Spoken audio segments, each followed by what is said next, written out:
Saudara, evakuasi pendaki Brasil Juliana Marins membutuhkan waktu 5 hari. Kondisi medan yang curam hingga cuaca ekstrim sempat menyulitkan tim SAR untuk mengevakuasi korban. Kita akan tanyakan langsung kepada tim SAR dan organisasi pencinta alam Wanadri soal sulitnya menaklukkan medan dan cuaca ekstrim di gunung. Sudah bersama kami Ketua Komisi Operasional Dewan Normatif Wanadri bersama kami di Studio Orange. Sudah ada Kang Alisar. Selamat pagi, Assalamualaikum Kang Ali.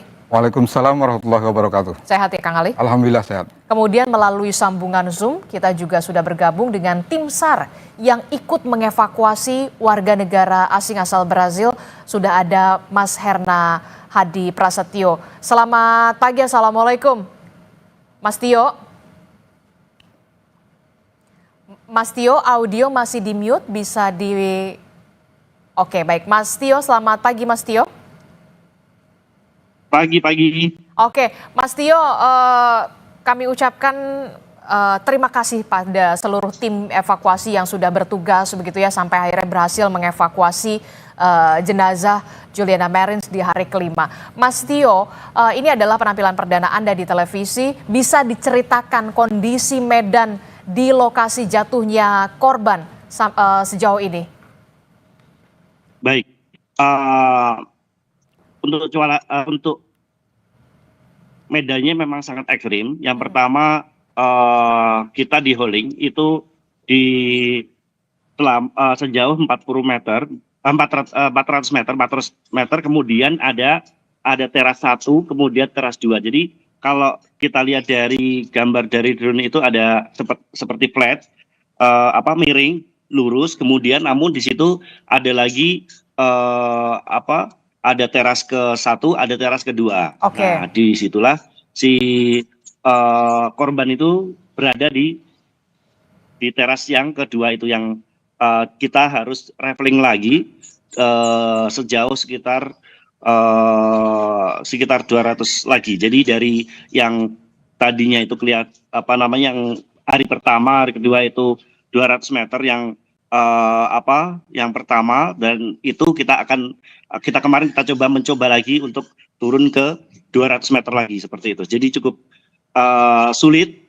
Kemudian memang perjuangan sangat luar biasa karena di situ banyak batu-batu juga nimpa untung kita bawa peralatan yang safety seperti helm sehingga bisa mengamankan kepala kita ketika ada banyak batu jatuh di situ gitu. Oke, Mas Tio, berarti Anda adalah orang yang terjun ke bawah untuk kemudian mengevakuasi jenazah korban Juliana sampai di kedalaman 600 meter atau kemudian ada shifting di sana? Suaranya bisa sedikit besar. Oke, Mas Tio, kami ulangi kembali. Berarti Mas Tio adalah orang yang turun ke bawah untuk menjangkau bagaimana posisi dari korban Juliana Marins ini untuk bisa dievakuasi ya, Mas? Iya, salah satu karena kita sebetulnya yang turun ada 7 tim, kemudian dari titik yang korban itu turun lagi, kita yang diturunkan ada 4 orang. Ada saya yang pertama dari Basarnas, kemudian ada saya, ada Agam, kemudian ada satu Mas Bang Botol. Ada 4 orang yang untuk menuju ke titik korban itu gitu, karena jaraknya masih lumayan lagi untuk menuju ke titik yang teras kedua ini seperti itu. Apa kendala yang paling besar pada saat Anda dan juga tim di sana untuk mengevakuasi, karena memang itu kan medannya curam sekali gitu, terjal, bahkan di sana kan memang berpasir begitu dan juga berbatu. Betul.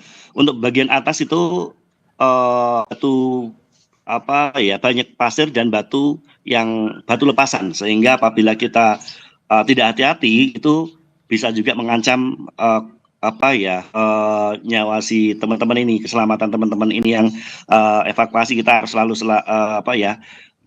selalu menjaga, ngasih tahu kalau ada batu jatuh dan segala macam kayak gitu, kita langsung menghindar dan medannya memang sangat ekstrim ya. Jadi yang teras pertama dua ini 90 derajat. 90 derajat itu bisa dibayangkan dan batunya lepas semua. Ada banyak batu lepas yang itu juga bahaya. Sedangkan kita di malam kemarin itu kita sampai kita ngecampnya di kita melakukan flying camp. Jadi kita menggunakan angkur-angkur yang ada di situ, kita bikin batu-batu yang ada di situ kita board, kemudian kita bikin flying camp, itu kita pasang pengaman angkur. Jadi kita tidur yang mungkin di drone itu kita kira ada flat, lokasi flat, ternyata semuanya miring dan batu lepasan, sehingga kita tidur itu tidak menggunakan tenda, tidak menggunakan flysheet, kita hanya menggunakan sleeping bag sama SB sama jaket yang seadanya di situ dan menggunakan pengaman. Kalau tidak kita merosot. Dan kita jaraknya sama korban ini kurang lebih 3 sampai 4 meter jarak kita tidur atau camp di situ. Gitu. Saya tidak bisa membayangkan. Dan cuacanya sering di situ berubah sering kabut, cepat sekali, sehingga itu menjadi tantangan tersendiri dalam proses evakuasi. Cuacanya tuh tiba-tiba berkabut, kemudian angin kencang atau seperti apa, bisa diceritakan, Mas Tio? Lebih ke kabut tebal sih, kabut tebal. Oke, jadi memang kabut jadi jarak pandang kita melakukan rappelling dan itu jarak pandang kita sangat tipis gitu. Oke, jadi kemudian ada kendala kabut tebal yang kemudian menghalangi pandang atau jarak pandang ketika Anda dan juga bersama tim ini tengah melakukan rappelling untuk kemudian menjangkau titik dari korban Juliana.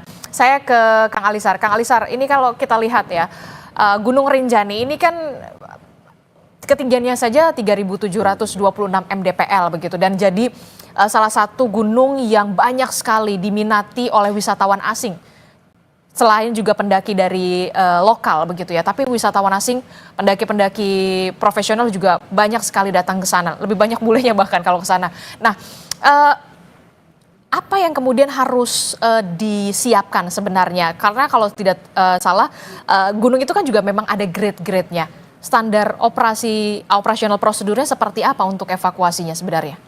Baik, terima kasih. Pertama-tama kami dari Wanadri mengucapkan bela sungkawa kepada korban dan keluarganya. Terus yang kedua, kami sangat mengapresiasi tim SAR yang menjadi atensi daripada pemerintah Indonesia, baik dari pusat, daerah, unsur SAR, Basarnas, TNI, Polri, dan kita wajib mengapresiasi itu karena alhamdulillah telah berhasil mengevakuasi korban sampai ke rumah sakit. Betul. Itu satu. Kemudian pertanyaan Mbak Lesa tadi, kami dalam melakukan kegiatan di alam terbuka, kita harus sadar betul ada 2 faktor. Kita harus paham betul ada 2 faktor bahaya yang wajib para penggiat ketahui. Pertama adalah bahaya subjektif. Bahaya subjektif itu seperti apa? Artinya adalah bahaya yang berasal dari pelaku sendiri atau penggiat. Oke. Dan itu bisa dimitigasi atau bisa dilatih atau bisa dimaksimalkan. Yang kedua adalah bahaya objektif atau objective danger. Itu berasal dari faktor eksternal, yaitu alam terbuka. Yeah. Nah, kita para penggiat harus paham betul dan sadar betul kalau kita berkegiatan di alam terbuka harus paham betul 2 bahaya tersebut. Okay. Nah, artinya apa yang bisa kita siasati dalam 2 bahaya tersebut? Untuk bahaya subjektif yaitu subjective danger, kita bisa mitigasi dengan cara persiapan berlatih, baik fisik, pengetahuan maupun mental. Kemudian yang kedua, yang bahaya objektif itu minim sekali kita bisa mitigasi karena itu menyangkut kepada faktor alam yang tidak bisa seperti tadi ceritakan oleh Mas Tio tadi. Saya membayangkan beberapa operasi SAR apalagi di Gunung Rinjani dan medan yang dekat puncak itu betapa sulitnya. Betul. Kita apresiasi tim SAR itu betapa sulitnya. Jadi Bahkan dengan metode lifting tersebut, pada posisi medan yang terbuka, minim vegetasi untuk menyelamatkan sendiri, tim penyelamat sendiri itu akan kesulitan. Ya, dan beresiko juga. Beresiko juga. Jadi bayangkan tantangan si penyelamat tersebut untuk menyelamatkan korban, kedua dia harus menyelamatkan dirinya sendiri dulu. Betul. Jadi itu faktor yang perlu dicatat di dalam tragedi ini. Jadi saya pikir kembali bahwa penggiat di alam terbuka kita harus betul-betul paham betul faktor apa yang akan kita hadapi. Demikian, Mbak. Oke, jadi nggak bisa tiba-tiba, oke kita naik gunung deh gitu ya. Tiba-tiba berniat untuk naik gunung, yang dilihat Gunung Rinjani lagi kan. Betul. Memang harus ada persiapan khusus yang harus dilakukan setidaknya 1 minggu sebelumnya. Betul. Jadi apalagi Gunung Rinjani, memang kan gunung-gunung vulkanik Indonesia kan sangat indah, Mbak. Betul. Jadi itulah jadi sangat indah, tujuan destinasi wisata baik pendaki maupun wisata itu baik nasional maupun luar negeri. Kita bersyukur di Indonesia punya destinasi pendakian gunung yang sangat indah, terutama Gunung Rinjani. Itu sangat indah. Nah, kembali kepada persiapan tadi, jadi usahakan menggiat di alam terbuka, apalagi pendakian gunung, manjat tebing atau arung jeram segala macam. Kita di Wanadri biasanya dibekali 3 keterampilan. Pertama adalah physical skill atau kemampuan fisik. Oke. Itu pertama. Yang kedua technical skill atau pengetahuan teknis. Yang ketiga adalah environmental skill. Jadi pengetahuan lingkungan. Apa artinya? Jadi yang pertama adalah mengenai physical skill. Kita akan bepergian atau akan melakukan kegiatan dalam terbuka, medannya seperti apa, kita sesuaikan dengan kondisi kita. Kita harus melatih diri kita supaya kita siap secara fisik untuk melakukan kegiatan tersebut. Yang kedua, technical skill. Kita harus pelajari betul medannya seperti apa, seperti tadi, ketinggiannya berapa, cuacanya bagaimana, itu harus kita pelajari sebelumnya, agar apa? Kita minimal bisa memitigasi kendala-kendala yang akan kita hadapi. Nah, terakhir, yang environmental skill adalah kita harus sadar betul kita akan melakukan kegiatan di daerah mana. Jadi kemudian kita akan mendaki gunung, cuacanya akan dingin, cuaca berubah-ubah.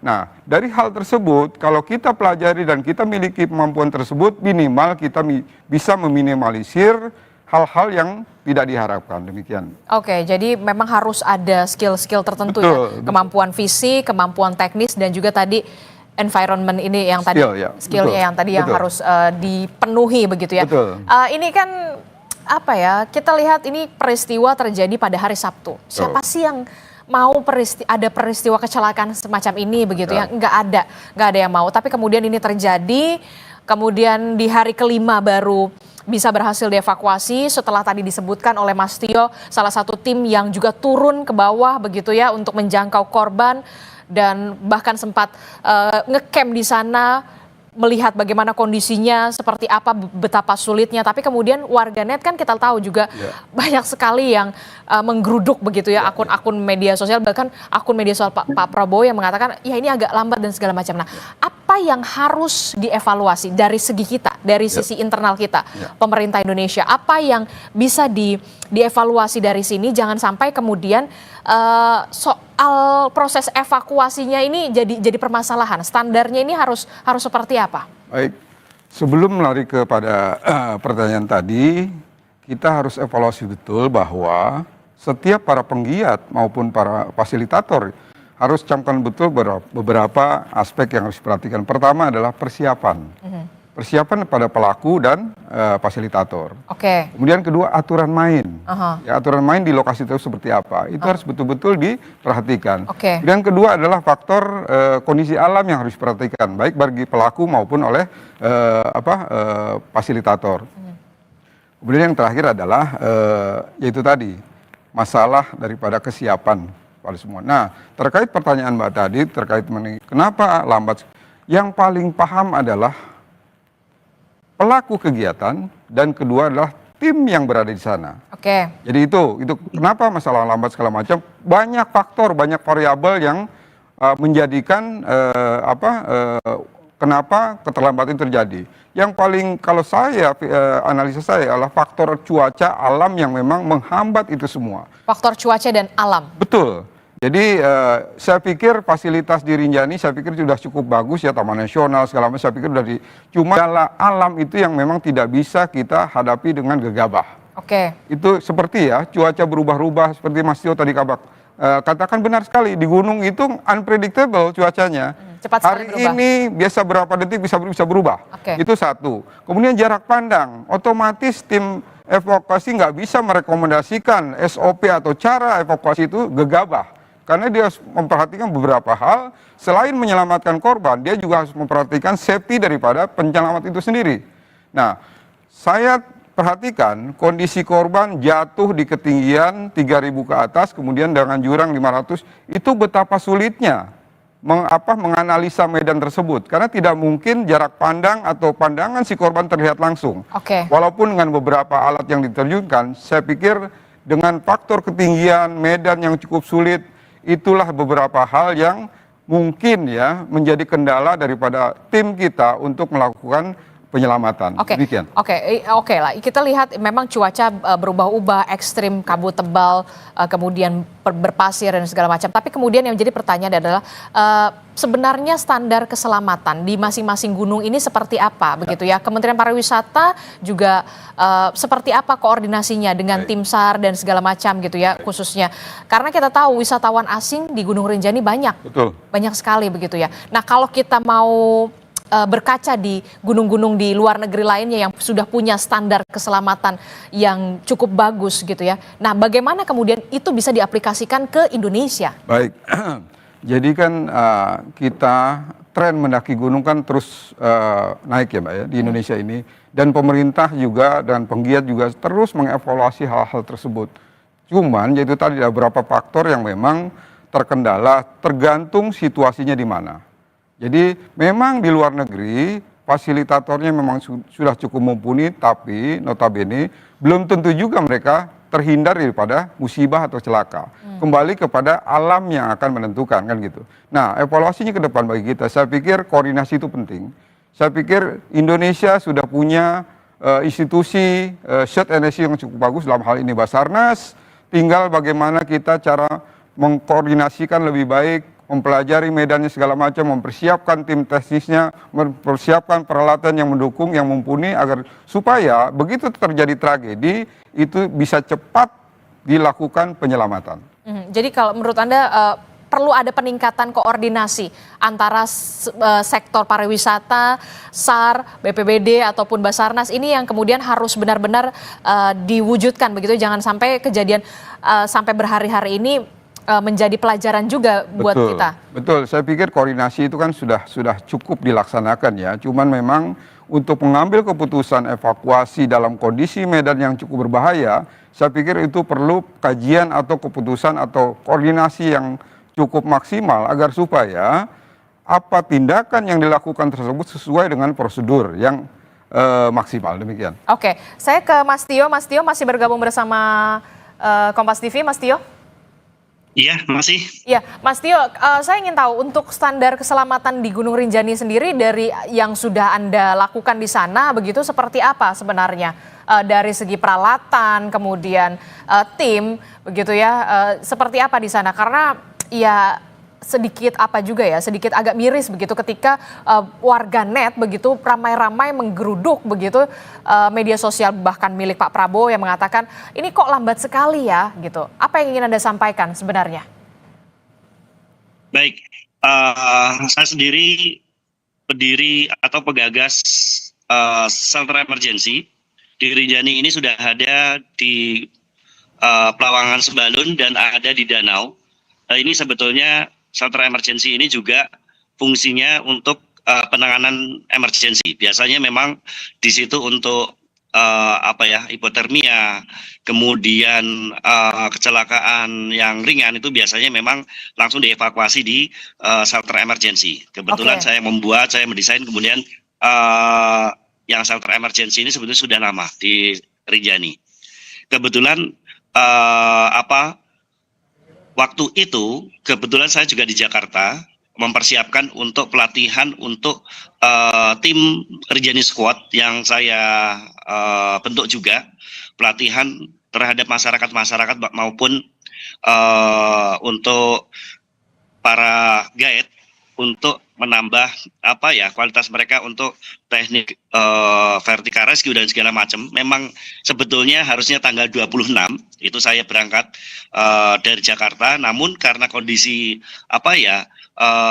sesuatu hal yang tidak kita harapkan terjadi lebih awal, yang saya jadwalkan tanggal 26 itu saya ngelatih mereka itu pada tapi waktu itu ternyata saya harus berangkat juga segera. Kemarin saya berangkat itu tanggal 2 hari yang lalu, dua hari yang lalu bersama Agam, dan saya langsung naik pesawat pagi jam 3 pagi. Sampai saya langsung membawa peralatan-peralatan dan naik ke Cemoro Nunggal. Saya bergabung bersama tim yang sudah ada di sana dan membantu evakuasi. Dan memang yang pertama kendala cuaca serta medan ekstrim ini bisa dianggap remeh di sana, sehingga yang tadinya mungkin secara kita gambar dengan dari drone itu kurang lebih turunnya itu kurang lebih sekitar 400 atau 500 itu masih kurang kemarin itu peralatan. Jadi memang ini bersama tim juga ini terpanjang selama evakuasi ini, jaraknya kita traveling itu juga yang pernah sudah sebelumnya ini terjauh. Begitu. Jadi ini adalah rappelling terjauh dan karena memang di atas 500 meter ya Mas ya? Lebih, 600 meter begitu ya untuk menjangkau titik korban ini untuk bisa berhasil dievakuasi. Tentu tidak mudah sama sekali. Terakhir Mas Tio, apa yang ingin Anda sampaikan, tips untuk para pendaki yang ingin kemudian tidak hanya mendaki Gunung Rinjani, tapi juga gunung-gunung lainnya yang ada di Indonesia, yang kita tahu memang medannya terjal, medannya tidak mudah begitu. Jangan sampai kemudian peristiwa-peristiwa semacam ini tidak terjadi lagi ke depannya. Mas, persiapan apa yang harus dilakukan? Baik, yang pertama pastinya pelajari dulu kita mau ke gunung yang mana, sebanyak mungkin informasi yang harus kita kita pelajari. Kemudian perlengkapan tidak hanya P3 saja, tapi mulai dari obat-obatan pribadi dan tenda atau peralatan yang memadai. Kemudian karena tiap gunung beda-beda karakternya ya, sehingga kita harus butuh persiapan yang cukup matang. Tidak hanya sekedar kayak jalan-jalan, karena ini olahraga ekstrim, sehingga kita persiapan harus matang seperti itu. Oke, baik. Terima kasih Mas Tio atas waktunya sudah menyempatkan untuk berbincang bersama kami yang merupakan salah satu dari tim evakuasi terkait dengan jatuhnya warga negara asing asal Brazil ini di Gunung Rinjani. Sekali lagi kami mengucapkan terima kasih dan juga kepada rekan-rekan di sana, Mas Tio, dan juga ada Kang Alisar juga terima kasih sudah berbagi perspektifnya di pagi hari ini. Terima kasih Mas Tio dan juga Kang Ali. Assalamualaikum, selamat pagi, sehat selalu. Waalaikumsalam warahmatullahi wabarakatuh. Selamat pagi, waalaikumsalam warahmatullahi wabarakatuh.